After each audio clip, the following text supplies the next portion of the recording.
Bienvenue sur GNN. Nous suivons en direct ce que le gouvernement qualifie de cyberattaques sans précédent contre nos réseaux de communication.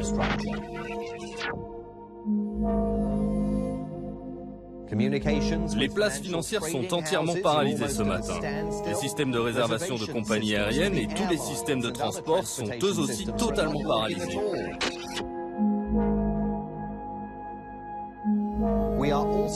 Dernière nouvelle alarmante, dans les principales villes de la moitié est des États-Unis, d'importantes coupures d'électricité se multiplient.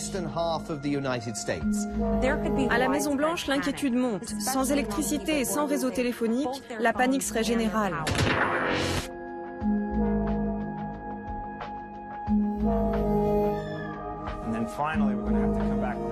Ce faux journal télévisé n'est pas de la science-fiction. Une attaque menée sur Internet par un État ou un groupe ennemi peut aujourd'hui provoquer ce chaos.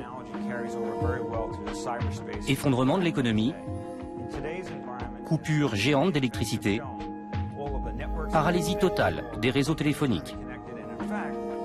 Aucun pays n'est à l'abri. Et la plus grande puissance du monde, ultra connectée, est en première ligne. Pour éviter un tel scénario, le président américain Barack Obama investit aujourd'hui des centaines de milliards de dollars. Our digital networks are critical to our national security, our military superiority and public safety.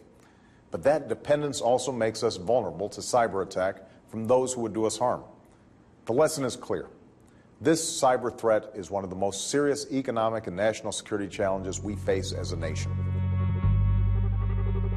Cette cyberguerre a déjà commencé. Une cyberguerre à laquelle aujourd'hui tous les États participent, en Amérique, en Europe et en Asie. Un conflit dont le champ de bataille est notre monde moderne.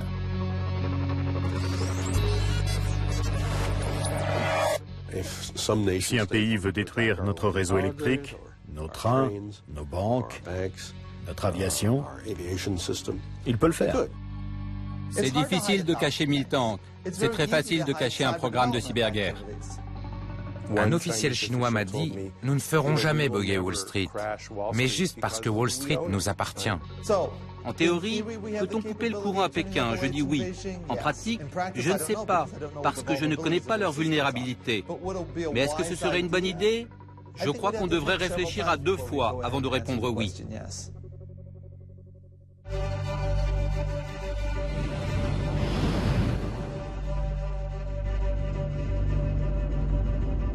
La première bataille de cette guerre d'un nouveau genre a été menée par la Russie. Rien d'étonnant. Dès la fin de la guerre froide, le pays se lance dans la lutte informatique pour contrer le programme balistique américain. Le KGB forme alors d'excellents informaticiens. Les fantassins d'aujourd'hui n'ont pas connu cette époque. Ils ne sont ni militaires ni agents secrets. Ils ont 25 ans, comme Konstantin Goloskokov, l'architecte, le chef d'état-major de cette première cyberguerre de l'histoire. Konstantin est à la tête d'un groupe de jeunesse ultranationaliste lié au Kremlin, les Nashis. Avec ses camarades, ils ont attaqué l'Estonie.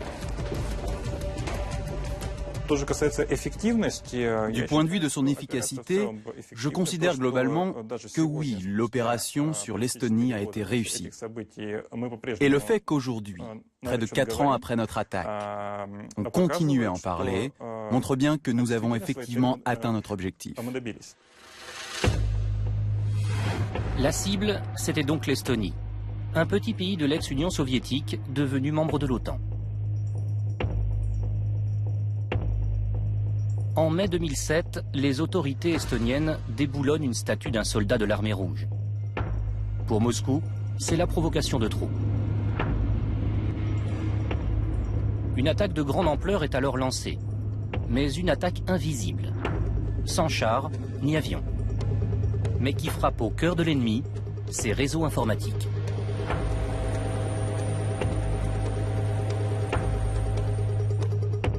Au sortir du communisme, l'Estonie a tout misé sur les nouvelles technologies.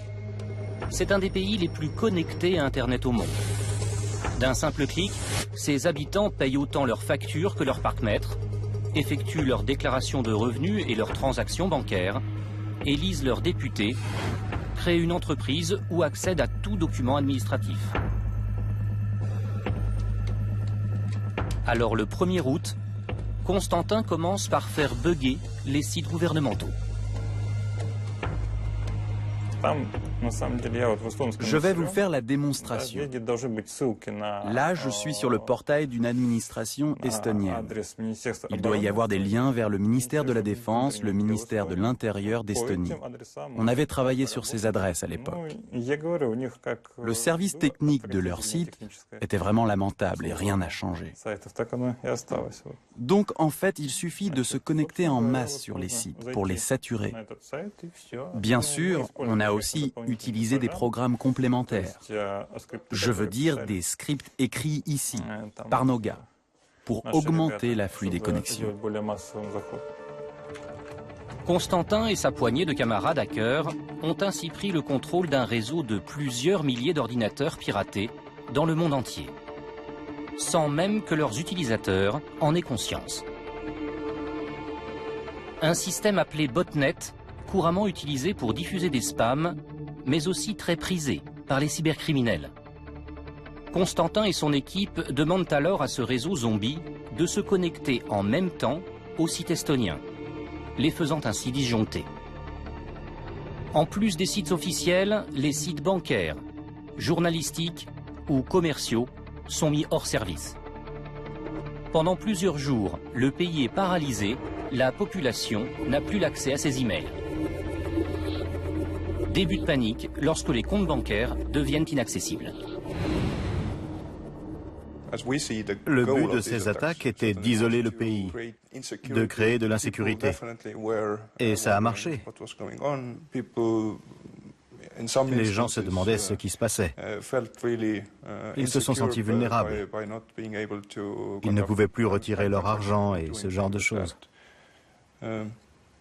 Mon gouvernement s'est trouvé confronté à quelque chose de totalement imprévisible. Venemaa on kuulutanud Eestile kübersõja. Välisminister Urmas Paeti teatel rünnatakse Eesti riigiasutuste ja meediakanalite internetilehekülgi otse Venemaa presidendi Vladimir Putini kantseleist. Meie seisukohalt on tänaseks Euroopa Liit sattunud rünnaku alla. Mul on ka väljavõtted nendest IP-aadressidest, kust on rünnatud Vabariigi presidendi kantselei kodulehekülge, nii et huvilistel on võimalik need koopiad siit saada ja lugeda, kust need ründed on pärit. Cette liste ne prouve rien, car les autorités russes, justement, ont fait appel à des hackers pour brouiller les pistes, et non à leur propre service. Le russe Andrei Soldatov est l'un des meilleurs connaisseurs des services secrets de son pays. Il a suivi de près cette attaque de 2007. Si vous voulez organiser une cyberattaque, vous n'avez pas besoin d'équipements spéciaux ou d'un savoir-faire particulier. Il est bien plus efficace d'utiliser des jeunes gens sans lien avec l'État. Il suffit de leur donner de l'argent et de leur dire « attaquez ces sites, c'est tout ». Vous n'avez pas besoin de leur fournir du matériel mis au point par des services secrets. Même d'un point de vue purement technique, les autorités russes n'auraient pas pu être impliquées. En aucune façon, par principe. De toute façon, il s'agissait de manifester notre réaction de citoyens par une action contre l'Estonie, contre l'appareil étatique estonien. Lorsque les Estoniens demandent de l'aide à leurs alliés de l'OTAN, la Russie rétorque que les ordinateurs qui attaquent l'Estonie se trouvent dans pas moins d'une centaine de pays, et même à Washington. C'est très exactement le système des botnets mis en place par Constantin. L'ennemi reste anonyme. Impossible de mettre en cause clairement la Russie. Et le système permet même d'autres manipulations. C'est la réponse qu'a reçue ce diplomate français lorsqu'il a interpellé son collègue russe. La conversation a débouché sur le fait que qu'est-ce qui garantit que quelqu'un n'a pas commandité un groupe basé en Russie, mais privé, pour que lorsque l'on identifierait l'auteur de l'attaque, le gouvernement russe soit accusé. La possibilité d'une attaque dont on ne peut pas connaître avec certitude le sponsor ou l'acteur qui l'a commise rend extrêmement difficile de prendre des mesures de riposte active. Les événements d'Estonie ont surpris tout le monde. Ils ont fait prendre conscience à l'OTAN qu'ils avaient intérêt à prendre tout ça très sérieusement. C'est pour cela que dans la déclaration de Lisbonne en novembre 2010, l'OTAN a classé les cyberattaques dans la même catégorie que le nucléaire et le terrorisme.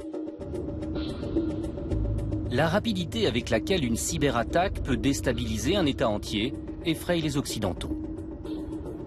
Ce n'est donc pas un hasard si en 2009, l'OTAN choisit l'Estonie pour ouvrir sa première base militaire chargée de la défense des réseaux informatiques de l'Europe.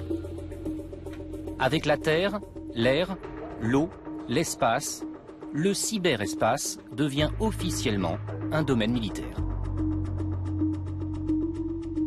Étrange retour de l'histoire, car c'est l'armée américaine qui en 1969 a inventé Internet pour relier les ordinateurs de plusieurs bases et communiquer en cas d'attaque nucléaire soviétique. Ensuite, le réseau a été utilisé par des universités, avant de connaître une croissance exponentielle dans les années 90, jusqu'à conquérir le monde. Si les hackers ont rapidement trouvé un formidable terrain de jeu dans ce réseau tentaculaire, ils sont en train d'être remplacés par des professionnels, par des soldats. Car un événement va radicalement changer la face de la cyberguerre.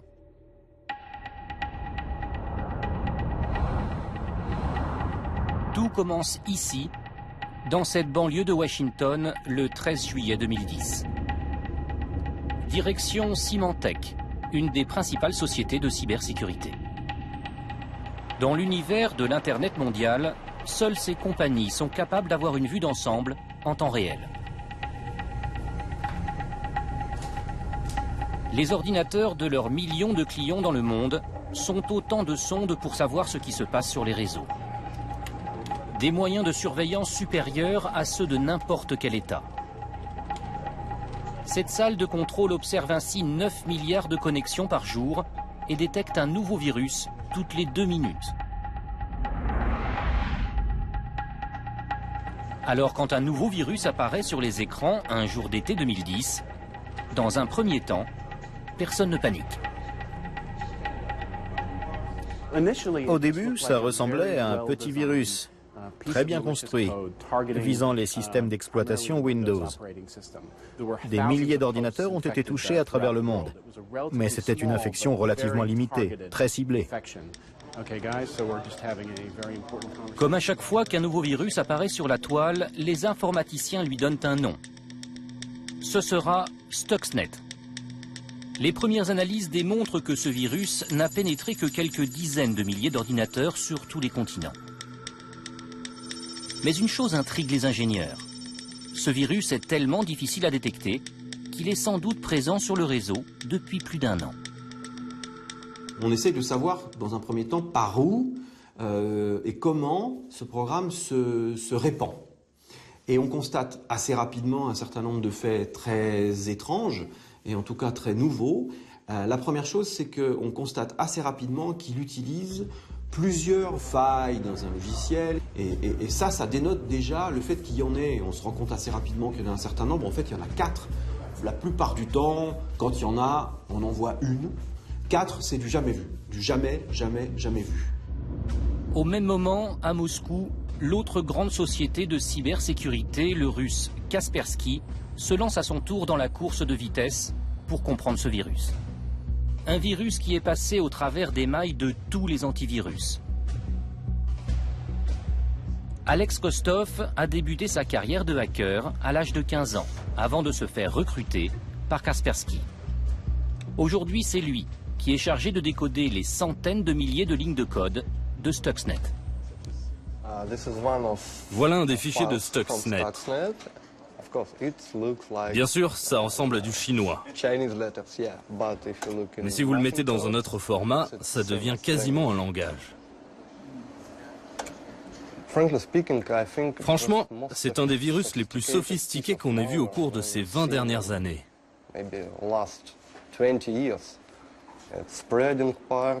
Le programme qui se répand infecte les machines, injecte des codes. C'est un très très bon travail de hacker. Je pense qu'il a fallu 5 ou 6 personnes, dont 2 très très bons hackers et de très bons ingénieurs. Peut-être des ingénieurs civils, peut-être des ingénieurs militaires. Difficile de savoir. Début août, les ingénieurs ont la surprise de découvrir que Stuxnet est conçu pour prendre le contrôle d'un logiciel fabriqué par Siemens. Un logiciel connu qui gère des équipements industriels comme des chaînes de montage ou des canalisations. Les ingénieurs s'étonnent, les virus sont en général créés dans un but mercantile.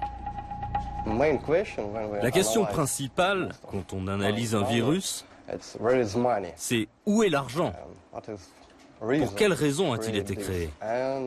Mais dans le cas de Stuxnet, on n'avait absolument aucune idée d'où pouvait venir l'argent.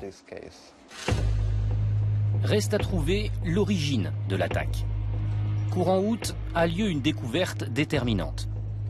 Le virus communique avec l'extérieur pour se mettre à jour et se dupliquer.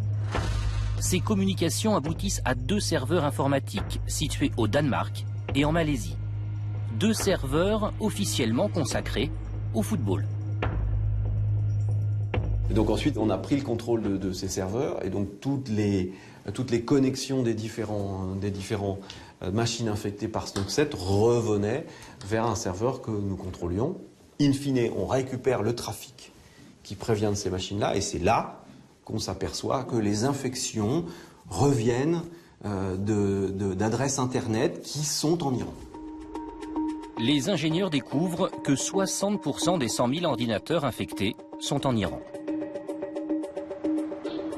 Mais l'enquête informatique n'a que très peu d'indices. Elle sait que le virus cible l'Iran, qu'il s'attaque à des logiciels industriels et qu'il aboutit sur des serveurs anonymes.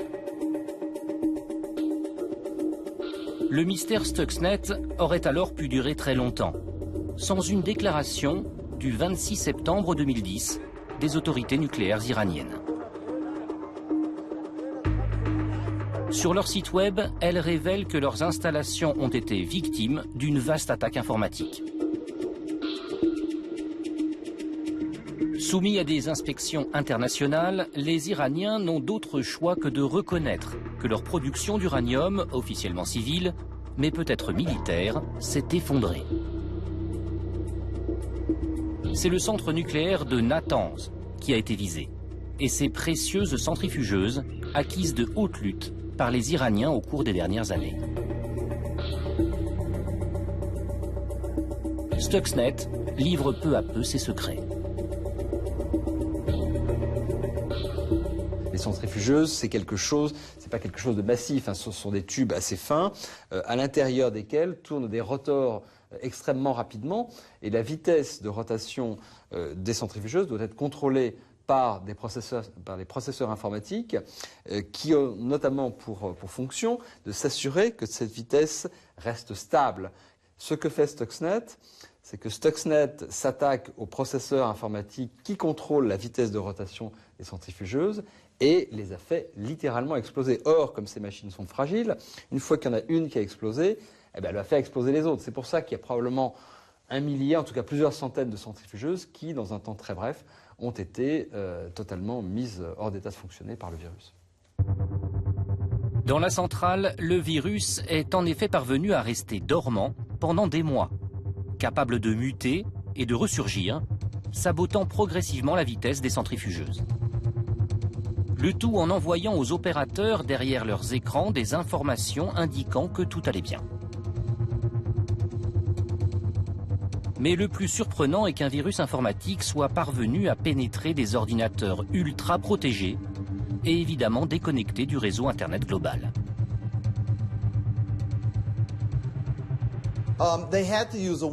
Ils avaient besoin d'utiliser un virus comme moyen d'infiltration. Pour cela, ils ont cherché à infecter le maximum d'ordinateurs à l'extérieur de la centrale pour augmenter les chances que quelqu'un pénètre avec une clé USB infectée à l'intérieur. Le virus était donc fait pour se reproduire. À un moment, il y a eu des dizaines de milliers d'ordinateurs qui ont été infectés par Stuxnet. Un tas d'entreprises qui n'avaient rien à voir avec le programme nucléaire iranien ont été contaminés et ont dû dépenser énormément d'argent pour se débarrasser de Stuxnet. Si les hackers avaient pu franchir la barrière entre l'Internet ouvert et les réseaux fermés intranet de la centrale, ils n'auraient pas été obligés de passer par une clé USB. Et donc il aura fallu plusieurs mois pour effectivement que quelqu'un en Iran, à un moment, utilise une clé USB de manière consciente ou non, ça on ne le saura jamais, et à un moment la placer dans le circuit informatique sur lequel étaient branchées ces infrastructures nucléaires. Il n'y a pas forcément une intention de nuire de celui qui a fait ou de celle qui a commis qui a parcouru le dernier mètre, c'est-à-dire qui a fait en sorte de cette connexion. C'est-à-dire que, par exemple, l'informatique du ministère de la Défense français a été affectée lors du Verkonfiker et des éléments que j'ai pu récupérer, on admet qu'il n'y a pas eu une intention de nuire de celui qui a mis cette clé USB dans le système informatique du ministère de la Défense. Il n'avait pas le droit de le faire, il était informé qu'il n'avait pas le droit de le faire, simplement à un moment par facilité pour transférer un document, parce que voilà, ces supports numériques mobiles sont devenus d'une telle banalité. Effectivement, il l'a fait. Selon certaines estimations, le virus Stuxnet aurait fait prendre à l'Iran 2 ans de retard dans la fabrication de la bombe. Un simple virus a mis à mal un programme nucléaire qui inquiète le monde. Une banale clé USB a peut-être évité des frappes aériennes israéliennes incertaines contre l'Iran. Et ce n'est pas tout. Il y a un message psychologique très important vis-à-vis des Iraniens. Il y a l'effet physique de Stuxnet. 1000 centrifugeuses hors d'état de fonctionner en quelques heures ou quelques jours. Mais il y a aussi un message politique très important, qui est « nous pouvons rentrer chez vous sans que vous vous en aperceviez, à peu près à n'importe quel moment, et vous n'allez même pas vous rendre compte que nous sommes entrés chez vous ». Pourquoi ? Parce que Stuxnet fait croire à l'opérateur que son installation fonctionne normalement. Et je crois que cette dimension psychologique, politique de Stuxnet est peut-être aussi importante, et peut-être même plus importante que les dégâts physiques qui ont été faits sur le programme iranien. L'impact psychologique, c'est de propager l'idée que votre entreprise a été violée, le sentiment que vous ne savez plus vraiment ce qu'il y a dans vos ordinateurs, vous n'êtes plus sûr que vos machines fonctionnent comme elles le devraient. C'est très efficace. Est-ce qu'aujourd'hui les Iraniens sont certains d'avoir entièrement nettoyé leurs ordinateurs? Est-ce qu'ils sont sûrs à 100% ou est-ce qu'ils doutent? Pensez à ce qu'ils ont dû... Non, je vais m'arrêter là.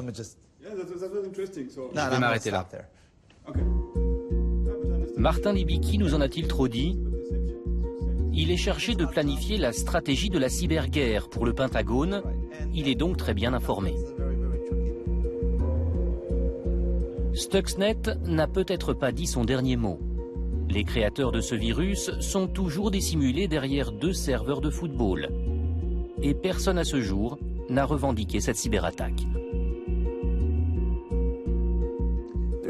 Seuls 3 ou 4 pays dans le monde auraient pu mettre au point quelque chose comme Stuxnet. Les Américains en sont capables, mais il n'y a aucune preuve. Les Russes, les Chinois, les Israéliens, les Britanniques eux aussi en sont capables. Et quelques autres pays sont en train de développer ces compétences. Mais pour Stuxnet, on ne peut rien prouver. La rumeur et des fuites dans la presse désignent avec insistance Israël et les États-Unis. Mais le brouillard, plus encore que dans la guerre classique, fait partie du jeu. Pourtant, une chose est sûre. Pour la première fois, une arme nouvelle, jusqu'alors confinée dans les laboratoires militaires, a été utilisée sur le terrain. Et ça change tout. Dans le monde entier, les armées se préparent à cette nouvelle forme de conflit. Et les États-Unis sont en pointe. L'Agence de sécurité nationale, la fameuse NSA, va consacrer 30 milliards de dollars dans les 5 ans à venir à la cyberguerre. En Angleterre, en Allemagne, en France ou en Chine, les centres de lutte informatique recrutent à tour de bras. C'est certain, d'autres Stuxnet sont en train d'être fabriqués et pourraient être utilisés dans un futur proche. Son champ de bataille, l'ensemble de nos sociétés modernes. Et cela inquiète en premier lieu les Américains, inventeurs d'Internet. 30% de leur croissance est liée aux nouvelles technologies. Stuxnet est même l'objet d'une commission d'enquête du Congrès. Car si une centrale nucléaire iranienne ultra protégée a été touchée par un virus destructeur, où cela s'arrêtera-t-il? Something as simple and innocuous as this becomes a challenge for all of us to maintain accountability and control of our critical infrastructure systems. This actually contains the Stuxnet virus.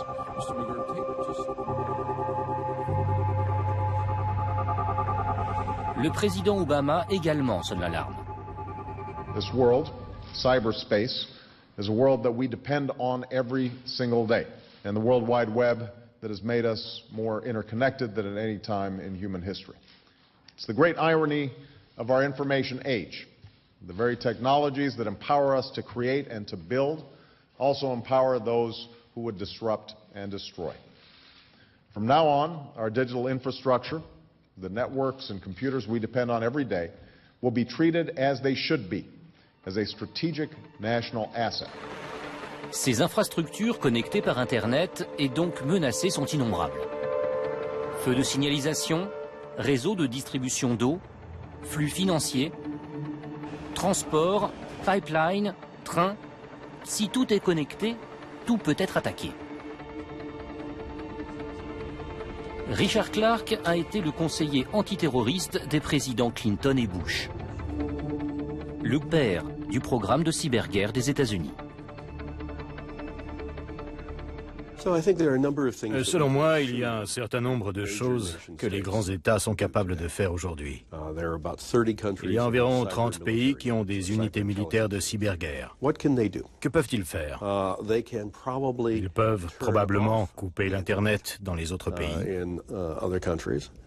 Ils peuvent probablement couper beaucoup de télécommunications. Ils peuvent probablement couper l'énergie électrique. Ils pourraient probablement provoquer des déraillements de trains. Ils pourraient probablement brouiller le contrôle aérien et peut-être perturber les lignes aériennes pour empêcher tous les avions de décoller. Ils pourraient probablement pénétrer dans les systèmes bancaires et déplacer l'argent d'un compte à un autre ou hors d'un pays. Ils pourraient pénétrer la bourse et manipuler les marchés. D'ailleurs, en 2003, le président Bush a dit que les États-Unis ne feraient jamais cela au système bancaire. Jamais. Parce qu'il a eu la possibilité de virer l'argent des comptes de Saddam Hussein. Mais il a été convaincu par des banquiers au sein du gouvernement que s'il faisait ça une fois, personne ne ferait plus jamais confiance au système bancaire. Donc même si on pouvait le faire, on ne le ferait pas. On ne manipule pas les marchés financiers. Mais ce serait techniquement possible. Vous savez, la chose intéressante sur la cyberguerre que beaucoup de gens ne comprennent pas, ils pensent que ce sont des 1 et des 0 qui se battent dans la 4e dimension, alors que ça peut provoquer la destruction de choses physiques. Si vous pénétrez des systèmes de contrôle ferroviaire, vous pouvez faire dérailler un train. Et ça ne se passe pas dans le cyberespace. Vous pouvez provoquer l'explosion d'un pipeline, comme le pipeline qui a explosé l'année dernière en Californie. Le système informatique s'est détraqué et a provoqué l'ouverture d'une valve. Une énorme quantité de gaz naturel s'est déversée. 38 maisons ont brûlé. 5 ou 6 personnes sont mortes, uniquement parce qu'un ordinateur a bugué. Ça prouve bien, et c'est ce que je dis depuis le début, que vous pouvez également détruire un pipeline de manière intentionnelle. À cette liste, il faudrait ajouter les crashs aériens. En 2008, un appareil s'écrase en Espagne à cause d'un banal virus qui a empêché la détection d'une défaillance technique.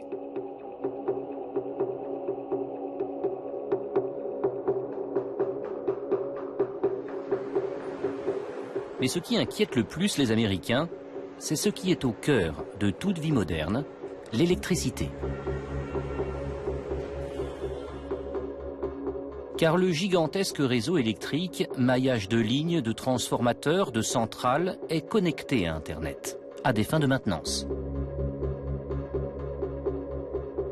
Le réseau américain est surveillé 24 heures sur 24, ici, à la FERC, l'organisme officiel chargé de réguler l'énergie.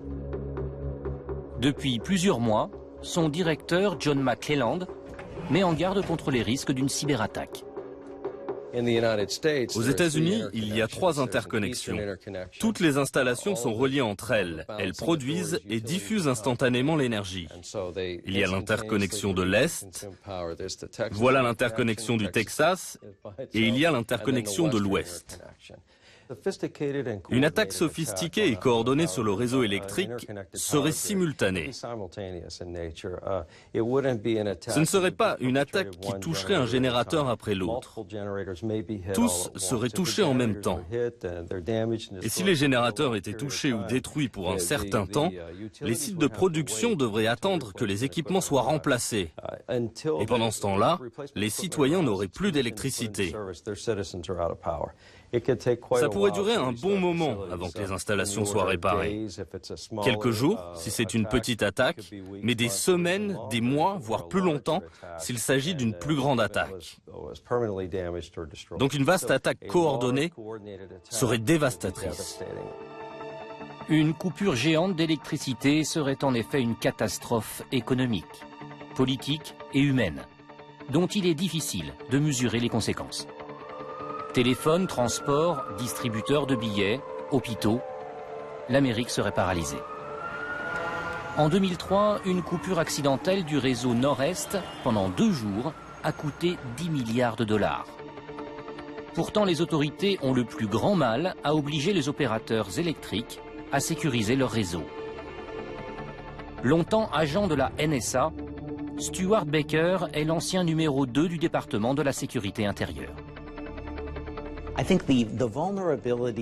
Je pense que la vulnérabilité des réseaux s'explique par le fait que la plupart de ces systèmes de contrôle industriel n'a jamais été testé par des cybercriminels, tout simplement parce qu'il n'y a rien à voler. Alors pourquoi on ne les déconnecte pas? C'est une bonne question. Internet est un moyen extrêmement bon marché de communiquer. Il est facile à utiliser. Les réseaux intranet sont beaucoup plus sûrs, mais marchent moins bien, coûtent cher et personne ne veut payer plus cher. Ce qui est intéressant, si vous parlez aux gens qui dirigent les réseaux ferrés, les pipelines et les réseaux électriques, c'est qu'ils vont vous dire qu'ils ne sont pas connectés à Internet. Techniquement, c'est vrai. Le système de contrôle du pipeline est connecté à l'intranet de l'entreprise. Mais cet intranet est connecté à Internet. Les gens ne savent même pas quels équipements sont connectés au cyberespace. Les gens n'imaginent pas, quand ils prennent un ascenseur dans un immeuble moderne, que cet ascenseur est connecté au cyberespace. Il est relié au fabricant, il transmet ce qu'il se passe au cas où il aurait besoin de maintenance. À l'heure de la crise, la très coûteuse sécurisation des réseaux n'est pas prioritaire et prend du retard. Une course contre la montre est lancée. Car une attaque informatique ennemie, massive et ciblée contre les réseaux électriques ou d'autres infrastructures est loin d'être une hypothèse d'école. Les réseaux américains, comme ceux de tous les États, sont régulièrement infiltrés. La plupart des infiltrations dans les réseaux électriques, et peut-être dans d'autres systèmes de contrôle industriel, sont des repérages. Et le repérage n'a qu'un seul but, permettre des actes de sabotage. Donc je pense que nous assistons aux prémices d'une sorte de cyberguerre dans laquelle beaucoup de pays et de forces militaires se demandent, si nous le voulions, pourrions-nous couper le courant électrique dans tel ou tel pays. Et agissons de façon à ce que si nous le voulions, nous le puissions. Je crois que l'on va assister à une sorte de course aux armements dans laquelle on dirait « Je veux être capable de saboter les générateurs électriques de ce pays ». Et les autorités de ce pays-là vont dire « Les infiltrations dans nos réseaux signifient que nos adversaires veulent pouvoir saboter notre système électrique. La seule chose à faire est donc d'infiltrer leur propre système électrique pour les menacer à notre tour de la même terrible menace. »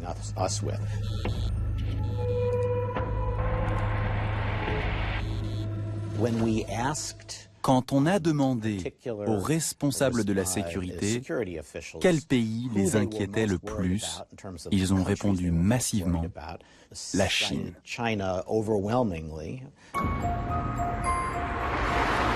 La Chine, l'adversaire qui préoccupe le plus l'Amérique. Forte d'innombrables unités de lutte informatique, l'armée chinoise affirme se préparer à remporter les guerres numériques d'ici 2050. La tension monte lorsqu'en avril 2009, des sources officielles anonymes révèlent que la Chine a implanté des virus dans le réseau électrique américain en guise d'avertissement. Et ce n'est pas tout. Les États-Unis doivent aussi faire face au cyberespionnage. En août 2010, le gouvernement américain accuse les Chinois d'être derrière un vaste réseau d'ordinateurs piratés dans les administrations et les entreprises américaines.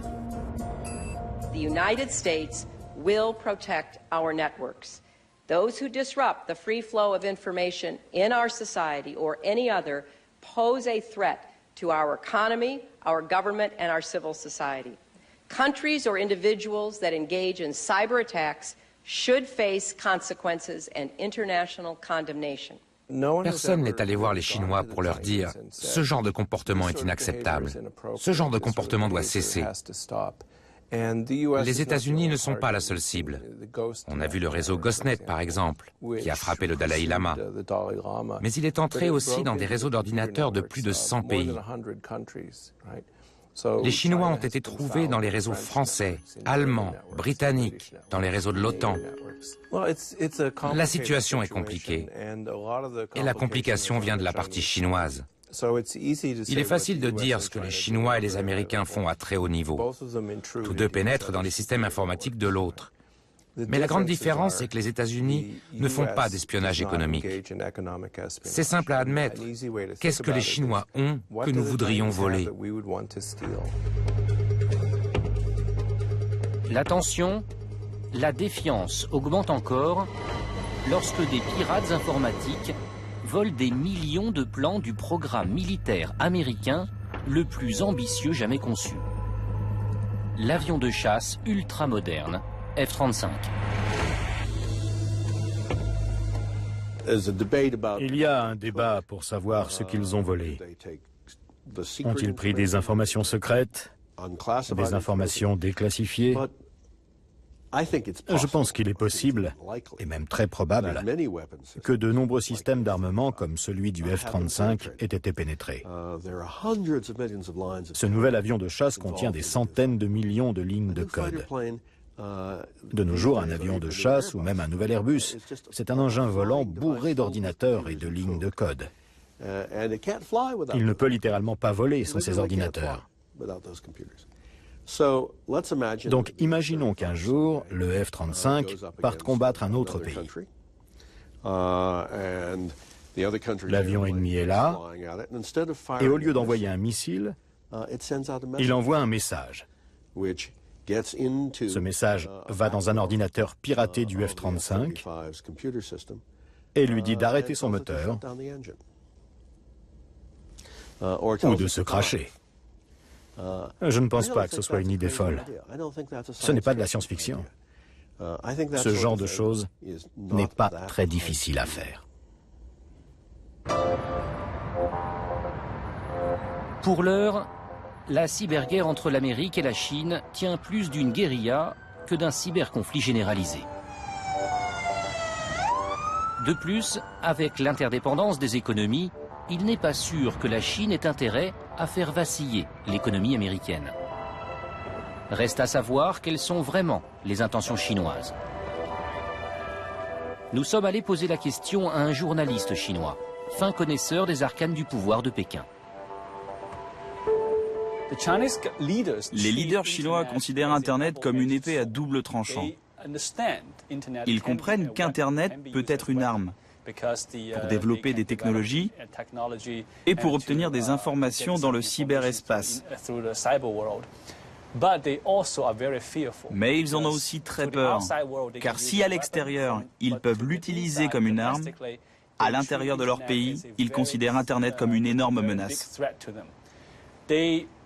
Ils ont peur que les gens s'organisent et Internet est efficace de ce point de vue. On a vu l'influence de Facebook ou Twitter dans le monde arabe. Le budget du gouvernement chinois vient d'être décidé pour cette année. Les sommes qu'il dépense pour la police sont bien supérieures au budget de la défense. Tout est dit. Il y a aujourd'hui plus d'internautes en Chine qu'aux États-Unis. Alors, contrairement aux peurs américaines, au jeu de la cyberguerre, la Chine n'a-t-elle pas plus à perdre qu'à y gagner? Une chose est sûre, il règne une atmosphère de cyberguerre froide à l'échelle mondiale. Alors que faire? Face au risque d'attaques informatiques dévastatrices, la protection des réseaux paraît la réponse logique. C'est ce que font la plupart des États en investissant des centaines de millions. Un virus comme Stuxnet, qui a déjoué toutes les défenses, n'aurait coûté que quelques centaines de milliers de dollars. Les militaires utilisent un terme technique, l'avantage offensif. Ça veut dire que l'agresseur a besoin de peu d'argent pour acquérir une arme pour attaquer. Mais en face, pour se protéger, il faut dépenser énormément d'argent. Aujourd'hui, nous n'avons vraiment pas les technologies pour contrer ces attaques. Les attaques de cyberespionnage menées quotidiennement réussissent quasiment tout le temps. Et on ne peut pas les stopper. Si on ne peut pas stopper le cyberespionnage, comment pourrait-on stopper la cyberguerre? C'est presque la même chose. La différence entre cyberespionnage et cyberguerre, c'est juste quelques clics de souris. Comment alors réagir lorsque la défense est systématiquement surpassée par l'attaque? Comment dissuader des adversaires d'attaquer? Dans le brouillard de cette nouvelle forme de guerre, une nouvelle stratégie est à inventer. Et ce n'est pas un hasard si le Pentagone a chargé un ancien spécialiste de la guerre nucléaire, Martin Libicki, d'en bâtir une. Car la cyberattaque est une arme qui peut être comparée à la bombe atomique. Dans la cyberguerre, la raison pour laquelle la dissuasion est difficile, c'est qu'il faut comprendre qui fait quoi et à qui. Or, il y a tellement de moyens d'attaquer sans révéler son identité. Le risque d'être attaqué sans savoir par qui est très élevé. Et alors, la possibilité de répliquer est très compliquée. Parce que vous n'avez aucune certitude. Vous pouvez vous tromper. En d'autres termes, vous vous dites, je croyais que c'était la Caroline du Nord qui m'attaquait. En fait, c'est la Caroline du Sud. Et maintenant, j'ai deux ennemis. Le gars qui m'a vraiment attaqué et celui contre lequel j'ai répliqué à tort. Donc la question en particulier pour l'Occident est, est-ce que vous voulez mener un type de guerre que d'autres pourraient mener contre vous? En théorie, peut-on couper le courant à Pékin? Je dis oui. En pratique, je ne sais pas, parce que je ne connais pas leur vulnérabilité. Mais est-ce que ce serait une bonne idée? Je crois qu'on devrait réfléchir à deux fois avant de répondre oui. Non plus un équilibre de la terreur, mais de l'incertitude. La cyberguerre est instable, explosive, sujette à tous les dérapages et à toutes les manipulations. Face à ces dangers, la solution est peut-être de l'interdire au niveau international. Ironie de l'histoire, c'est ce que réclament les Russes, eux qui pourtant ont lancé la première cyberguerre contre l'Estonie. Nous sommes fin 2010 à Munich. Le général Rogozin vient à l'OTAN agiter le drapeau blanc et expliquer l'effroi que Stuxnet provoque à Moscou. Aux pays membres de l'OTAN, il propose un traité mettant les cyberattaques hors la loi. L'idée est prise très au sérieux, car les États sont confrontés à une réalité nouvelle. Ils n'ont plus le monopole de la guerre. Aujourd'hui, presque n'importe qui peut lancer une cyberattaque. L'Iran ou la Corée du Nord, ils n'ont rien à perdre. Ils n'ont aucun investissement dans le système économique mondial. Ou un groupe terroriste. Jusqu'ici, nous n'avons pas vu de groupe terroriste mener ce genre d'attaque, heureusement. Mais un jour, des terroristes pourraient se dire « détruisons l'économie américaine par une cyberattaque ». Les terroristes ne savent peut-être pas faire ça, mais ils peuvent embaucher des hackers. Beaucoup de hackers très brillants en Europe de l'Est sont disponibles sur le marché. Si on prend les différents scénarios, le film le plus spectaculaire pour les décrire, ça reste Die Hard 4 avec Bruce Willis, avec des hackers fous prenant le contrôle du monde, avec des voitures en feu, des crashs, des immeubles en flammes. Ça serait vraiment cool si vous pouviez faire ça, mais vous ne pouvez pas. Ça se passe pas comme ça. Qu'est-ce que vous pouvez faire avec une cyberattaque? Vous pouvez détruire des infrastructures vitales. C'est ce que Stuxnet a montré. Vous pouvez effacer des données, ou vous pouvez désorganiser la société. Mais ce ne serait pas le genre de drame dont on parle parfois. Est-ce que ça veut dire que les terroristes ne vont pas s'en servir? Ce qui est intéressant, c'est qu'un nouveau groupe, Al-Qaïda dans la péninsule arabique, a commencé à évoquer des cyberattaques pour perturber l'économie américaine. Ils sont intelligents, ils pourraient le faire. Et quand ils en auront les moyens, je m'attends à ce qu'ils essaient de le faire. C'est pourquoi nous devons améliorer nos défenses. Paradoxalement, et c'est peut-être quelque chose de très positif, le risque de cyberattaque provenant d'acteurs non étatiques est quelque chose qui rassemble les gouvernements au lieu de les placer dans une situation dans laquelle ils ne craignent que l'action de l'autre, qui fait que les États, les gouvernements, les structures militaires ont un problème commun au lieu d'avoir simplement un problème avec celui d'en face. Un accord diplomatique est pour l'instant incertain. La menace est réelle, car jamais dans l'histoire une arme a été abandonnée après avoir fait la preuve de son efficacité. La dernière bataille de la cyberguerre nous concerne tous. Le risque, face aux menaces, de voir Internet, ce formidable instrument de connaissance, de liberté et de communication, se militariser. Aux États-Unis, certains veulent ainsi donner au Pentagone la responsabilité de contrôler l'Internet civil, voire de le couper en cas d'attaque. Au point qu'Obama lui-même a dû intervenir.